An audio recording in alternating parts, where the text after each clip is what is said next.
Cuando pensamos en Gedeón, casi siempre recordamos la escena más dramática: un pequeño grupo de hombres enfrentando a un ejército inmenso, antorchas en mano y trompetas sonando en la noche. Pero, ¿y si la batalla contra los madianitas no fue su mayor desafío? Bienvenido a Sabiduría para el Corazón, la exposición bíblica del pastor Stephen Davey en la voz y adaptación de Daniel Cuquín. Hoy, en nuestro estudio del libro de Jueces, descubriremos que antes de la victoria hubo una prueba silenciosa, profunda y decisiva. Una prueba que revela hasta el día de hoy verdades cruciales para nuestra vida cristiana y nuestro servicio al Señor. Acompáñenos en esta lección titulada La prueba más difícil de Gedeón.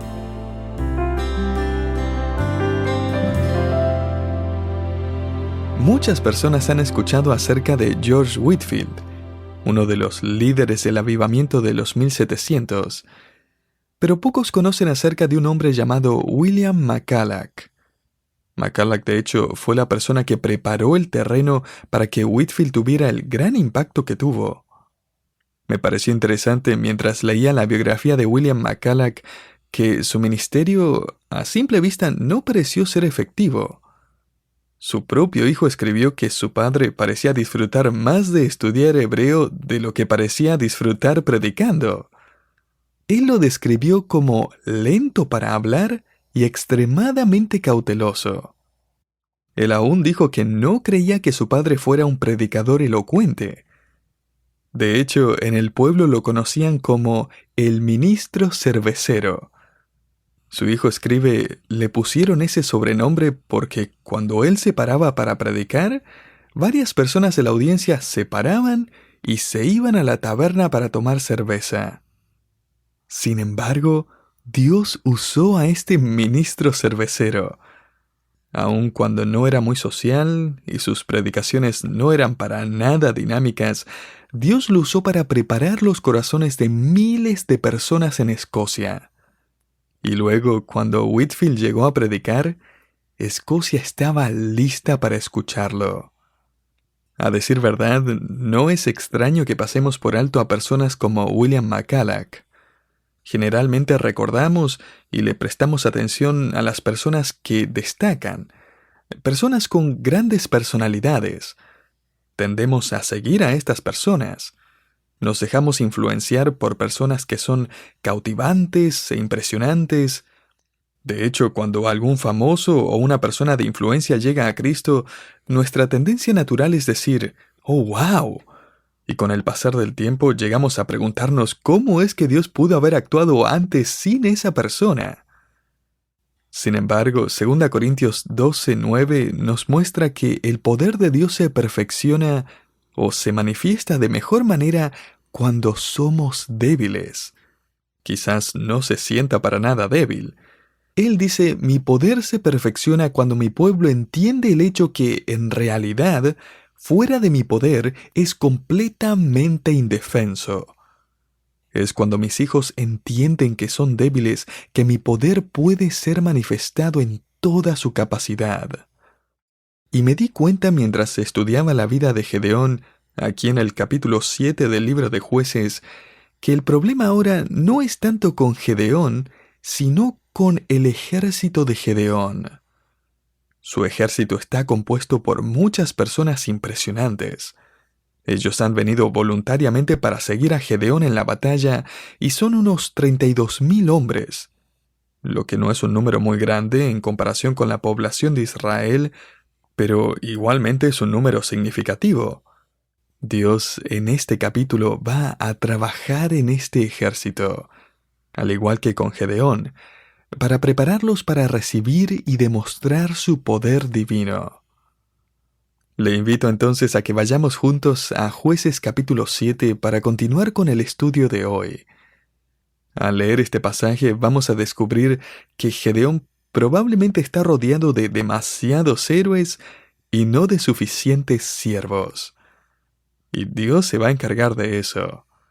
En Jueces capítulo 7 versículo 1 leemos, levantándose pues de mañana Jerobbaal, el cual es Gedeón, y todo el pueblo que estaba con él, acamparon junto a la fuente de Jarod, y tenía el campamento de los madianitas al norte, más allá del collado de More en el valle.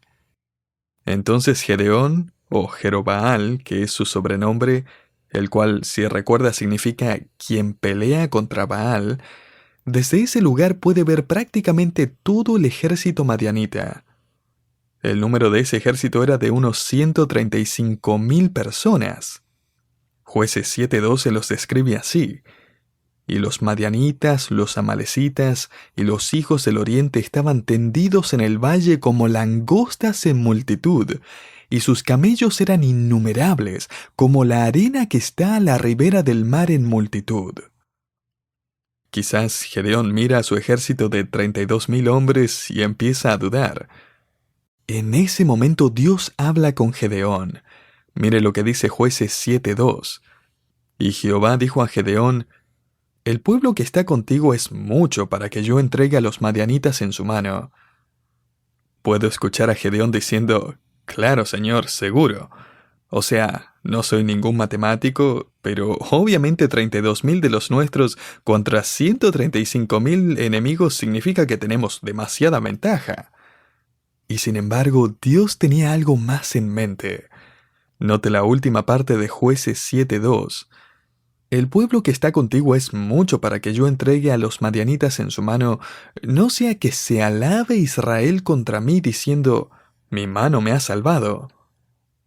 Ahora, esto lo dice todo. El problema no es el tamaño del ejército madianita. El problema es el tamaño del ego israelita. El poder madianita no es el problema, el orgullo judío es el problema. Dios dice: son demasiados. Necesitamos hacer que esto sea tan desproporcionado que sea evidente que solo yo les di la victoria. Quiero que sean tan pocos que realmente dependan en mí. La verdadera batalla en este momento no es tanto con Madián, sino con los corazones de los soldados israelitas. Ellos necesitan aprender lo mismo que debemos aprender nosotros, querido oyente. Necesitamos aprender y recordar las palabras del Señor Jesucristo cuando dijo: fuera de mí nada podéis hacer. Juan 15:5. Sin Jesucristo no podemos hacer nada. Así que Dios revela un plan para reducir a estos 32,000 hombres sustancialmente. Primero, Él permite que todos los que tienen miedo se vuelvan a su casa. Mire Jueces 7:3. Ahora pues haz pregonar en oídos del pueblo diciendo: quien tema y se estremezca, madrugue y devuélvase desde el monte de Galaad. Quizás recuerde que todos esos hombres se ofrecieron voluntariamente para pelear, así que no están temblando de miedo públicamente. Esto era un asunto interno. Gedeón probablemente sostuvo la respiración, esperando que no se fueran muchos. Pero mire lo que dice Jueces 7:3. Y se devolvieron de los del pueblo 22,000, y quedaron 10,000. 2/3 de los soldados dijeron: Gedeón, muchas gracias por darme una oportunidad de reconsiderar todo esto, porque creo que voy a volver a casa.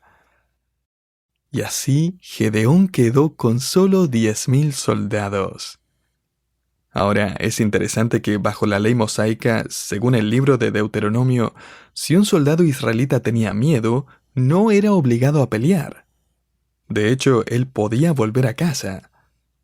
El punto es que el soldado israelita peleaba de forma totalmente distinta a como pelean los soldados el día de hoy. Hoy, quien va a la batalla va confiando en sí mismo, en su general y en su país. Pero el israelita iba a la batalla bajo la dirección directa de Dios. Y por lo tanto, su confianza estaba en el Señor. Así que básicamente una persona que tenía miedo era una persona que no estaba confiando en el Señor. Esa falta de confianza es contagiosa. Así que Dios dijo: vamos a quitar de en medio a todas las personas que difunden su miedo. Deja que vuelvan a casa.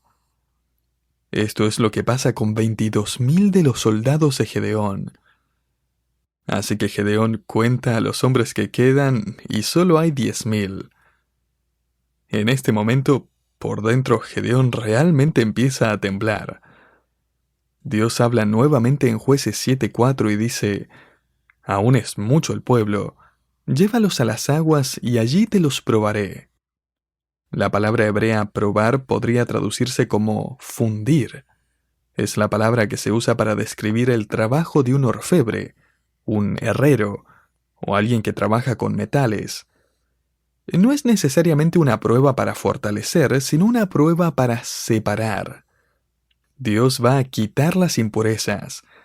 Aquellos que no tienen miedo, pero que quizás están confiando en sí mismos. Él va a separarlos a ellos también. Vamos a ver esta prueba en Jueces 7:5. Entonces llevó el pueblo a las aguas, y Jehová dijo a Gedeón: «Cualquiera que lamiere las aguas con su lengua como lame el perro, a aquél pondrás aparte. Asimismo a cualquiera que se doblare sobre sus rodillas para beber». Ahora tuve que leer y releer esto muchas veces, pero finalmente entendí qué es lo que estaba pasando. Hay básicamente dos tipos de personas aquí. Están los que lamen el agua como perros, como leemos en el versículo 5, y luego Jueces 7:6 agrega, llevando el agua con la mano a su boca. Ahí es donde me pareció algo confuso.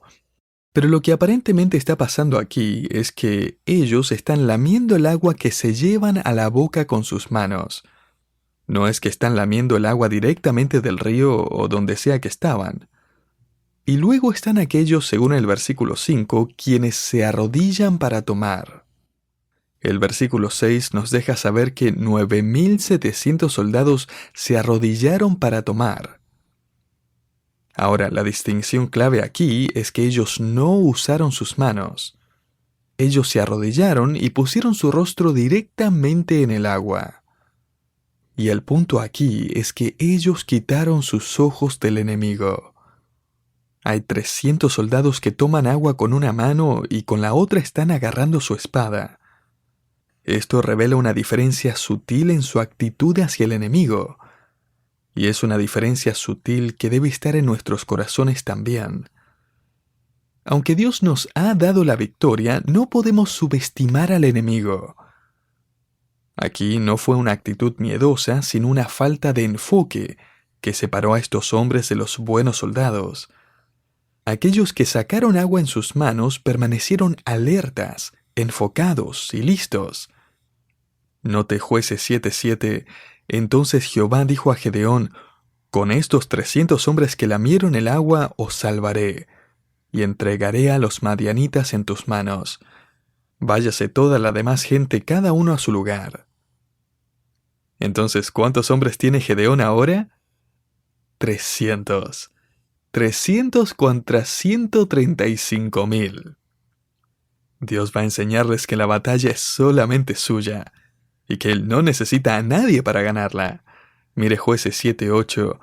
Y habiendo tomado provisiones para el pueblo y sus trompetas, envió a todos los israelitas cada uno a su tienda, y retuvo a aquellos 300 hombres. Y tenía el campamento de Madián abajo en el valle.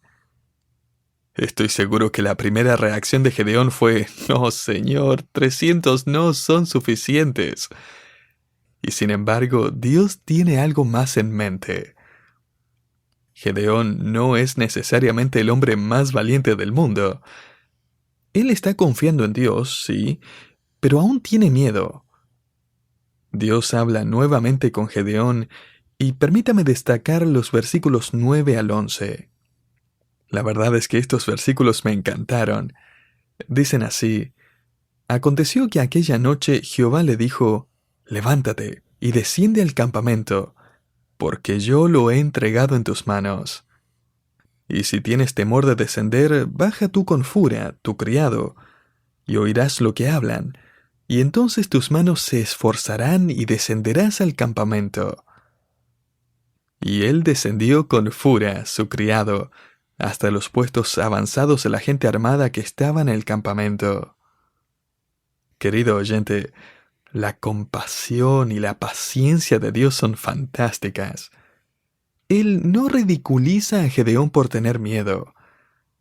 Dios no dice: Gedeón, ¿qué estás esperando? ¡Ataca, cobarde! Dios dice: es tiempo de atacar, pero quiero animarte primero. En efecto, Dios dice: quiero enseñarles cómo tomar el siguiente paso. Los he guiado hasta aquí y los voy a guiar a través del siguiente. Hace un par de días atrás estaba bajando las escaleras en mi casa y cuando apenas había llegado abajo, mi hijo, que estaba parado varios escalones arriba, gritó: ¡Papá, atrápame! Y yo grité: ¡Ah! Lo que significa: no saltes, porque si no vamos a atravesar la pared juntos y terminar en el patio. Y me puse a pensar acerca de esto esta semana, porque me acuerdo como si fuera ayer cuando puse a mi hijo por primera vez sobre el segundo escalón y le dije: ¡salta, vamos, salta! Seguramente ha jugado así con sus hijos también. Aparentemente a los padres nos encanta aterrorizar a nuestros hijos. Le dije: vamos, yo te atrapo, yo te atrapo. Y finalmente, mientras apenas tocaba su mano con la mía, aún con mucho miedo, se largó y yo lo atrapé. Y si lo ha hecho, sabrá la emoción que uno siente de ver cómo su hijo confía en usted, ¿verdad? Y después de eso, ¿qué hacemos? Le decimos: ahora sube al 8º escalón y salta. No, repetimos el salto en el segundo escalón unas 15 veces. Luego probamos el tercer escalón. Ese día mi hijo estaba por el 10º escalón y me dijo: ¡Papá, atrápame! Su confianza en mí ya ha superado mi habilidad de atraparlo. Pero su fe en mí es algo que admiro y aprecio muchísimo. Querido oyente, ¿en qué escalón está usted? Lo maravilloso acerca de esto es que si está en el primer escalón, Dios no dice: por favor, ¿solo un escalón? Dios le dice: vamos, salta. Y luego, mientras nuestra fe aumenta, empezamos a subir escalones. Me parece que Gedeón en estos versículos está entre el 3er y 4.º escalón. Él ya no puede tocar las manos de su padre antes de saltar, así que él tiene un poco de miedo. A todo esto, Gedeón todavía no sabe cuál es el plan de batalla. Dios no se lo ha revelado aún.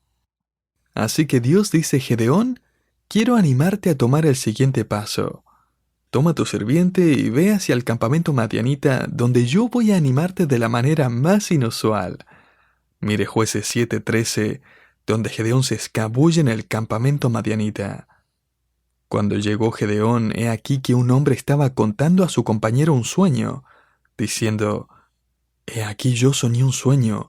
Veía un pan de cebada que rodaba hasta el campamento de Madián y llegó a la tienda y la golpeó de tal manera que cayó y la trastornó de arriba a abajo y la tienda cayó. Justo cuando Gedeón se mete a este campamento de unos 135,000 soldados y quizás unas 80,000 tiendas, él llega a la correcta. Y justo mientras llega, uno de los soldados madianitas despierta de su sueño, despierta a su compañero y le dice: no vas a creer el sueño que acabo de tener. Continuemos en Jueces 7:14. Y su compañero respondió y dijo: esto no es otra cosa sino la espada de Gedeón, hijo de Joás, varón de Israel. Dios ha entregado en sus manos a los madianitas con todo el campamento. Es interesante que Dios le reveló a Gedeón el significado del sueño a través de un soldado pagano. El pequeño pan de cebada representa a Israel. Esto tiene sentido porque la cebada era el pan de los pobres. Se usaba generalmente para alimentar el ganado. Desde que Israel había estado bajo los madianitas, las personas habían estado pasando hambre y alimentándose con cebada. La tienda, por el otro lado, representaba a los madianitas, que eran nómadas. Por alguna extraña razón, el sueño del soldado madianita fue interpretado correctamente por otro soldado madianita. Evidentemente, Dios se la había dado. Y el otro soldado dijo: oh, eso tiene sentido. Israel va a pelear contra nosotros y nos van a vencer. Dios le dio a Gedeón el privilegio de ver detrás de escenas la providencia de Dios. Permítame mencionar brevemente cómo Dios preparó esto de forma tan perfecta. Dios le dio el sueño al guardia madianita e hizo que Gedeón llegara en el momento justo y dirigió sus pasos al lugar correcto. Dios permitió que otro soldado madianita pudiera interpretar el sueño correctamente, cuidó a Gedeón, o sea, nadie logró ver a Gedeón, y él fue capaz de escabullirse en el campamento enemigo y salir sin que nadie lo notara. Dios provocó miedo en los corazones de los madianitas. Él estaba ya trabajando bajando su moral. Y Dios le permitió a Gedeón que pudiera ver todas estas cosas. Esta es una maravillosa ilustración para nosotros, querido creyente, que a veces, cuando nos preguntamos si Dios está trabajando, Él lo está haciendo detrás de escenas. Quizás no lo vea, y menos lo entienda, pero Dios incluso obra en las vidas de sus enemigos. Dios está obrando en su vida aun cuando no puede verlo. Note Jueces 7:15, cuando Gedeón oyó el relato del sueño y su interpretación, adoró. Y es que cuando entendemos que Dios está en verdad trabajando en nuestra vida y a nuestro alrededor, eso nos lleva a hacer una sola cosa: adorar. Afuera de la tienda madianita, en la oscuridad de la noche, Gedeón y sus sirvientes se arrodillaron y adoraron a Dios. Gedeón ahora vuelve con el ejército israelita y levanta sus tropas. Mire Jueces 7:15. Y vuelto al campamento de Israel dijo: «Levantaos, porque Jehová ha entregado el campamento de Madián en vuestras manos». Continúa en Jueces 7:16. Evidentemente Dios le dijo a Gedeón qué es lo que tenía que hacer, y repartiendo los 300 hombres en 3 escuadrones, dio a todos ellos trompetas en sus manos y cántaros vacíos con teas ardiendo dentro de los cántaros. Jueces 7 del 17 al 18 nos muestra el plan. Y les dijo: «Miradme a mí y haced como hago yo. He aquí que cuando yo llegue al extremo del campamento haréis vosotros como hago yo. Yo tocaré la trompeta y todos los que estarán conmigo. Y vosotros tocaréis entonces las trompetas alrededor de todo el campamento y diréis: por Jehová y por Gedeón». Las armas escogidas por Dios para Israel incluían una trompeta para sonar, un cuerno de carnero probablemente, una antorcha para agitar, un cántaro para romper y una voz para gritar. No habían espadas, escudos, ningún ataque sorpresa. Estas armas lo eran todo. Sigamos leyendo a ver qué pasa. Comencemos con Jueces 7:19. Esto ocurre entre las 10 y las 11 de la noche, justo antes de que los centinelas madianitas pudieran acostumbrarse a la oscuridad de la noche. Llegaron pues Gedeón y los 100 hombres que llevaba consigo al extremo del campamento al principio de la guardia de la medianoche, cuando acababan de renovar los centinelas, y tocaron las trompetas y quebraron los cántaros que llevaban en sus manos. El tocar de las trompetas sonaría como miles de embestidas de batalla. Por el otro lado, el sonido de los cántaros rompiéndose harían un par de cosas. Expondría las antorchas para que los madianitas pudieran ver ahora la luz, y también crearía un ruido tremendo. Esto indudablemente confundiría a los camellos dentro del campamento madianita. Los camellos probablemente hicieron más daño en el campamento que cualquier otra cosa. Continuemos en Jueces 7:20. Los 3 escuadrones tocaron las trompetas y quebrando los cántaros tomaron en la mano izquierda las teas y en la derecha las trompetas con que tocaban. Y gritaron: «Por la espada de Jehová y de Gedeón». Este grito es interesante porque no tenían ninguna espada. Mire Jueces 7:21. Y se estuvieron firmes cada uno en su puesto en derredor del campamento. Entonces todo el ejército echó a correr dando gritos y huyendo. Dios ya había infundido miedo en los corazones de los madianitas. Los cántaros fueron destrozados, las antorchas ahora están expuestas. Los 300 soldados israelitas que estaban rodeando el campamento en las laderas de los cerros empiezan a agitar las antorchas mientras gritan: «En el nombre de Jehová y Gedeón». Los camellos enloquecidos rompen todo a su paso y los soldados corren de un lado a otro, aturdidos con sueño todavía. Agarran sus espadas y, pensando que los israelitas ya están en el campamento, empiezan a pelear con cualquiera que ven. Mientras tanto, todo lo que los soldados israelitas estaban haciendo era estar de pie, agitar sus antorchas y gritar de vez en cuando. 120,000 madianitas murieron. Los israelitas nunca entraron al campamento, nunca usaron una espada, nunca pelearon contra ellos. Para concluir el día de hoy, permítame hacer un par de aplicaciones para nuestra vida. Primero, cuando somos más débiles, Dios es más fuerte. Y en segundo lugar, nunca podemos ser muy pequeños como para que Dios nos use, pero sí podemos ser muy grandes. No hay lugar para héroes en Jueces capítulo 7. Solo hay lugar para personas que saltan desde el 10º escalón hacia los brazos de nuestro amoroso Dios. Porque el único héroe, el único digno de adorar, es aquel que luchó y ganó la batalla por sí solo. Todo lo que los soldados de Gedeón tuvieron que hacer y todo lo que nosotros tenemos que hacer hoy es seguir el plan de Dios.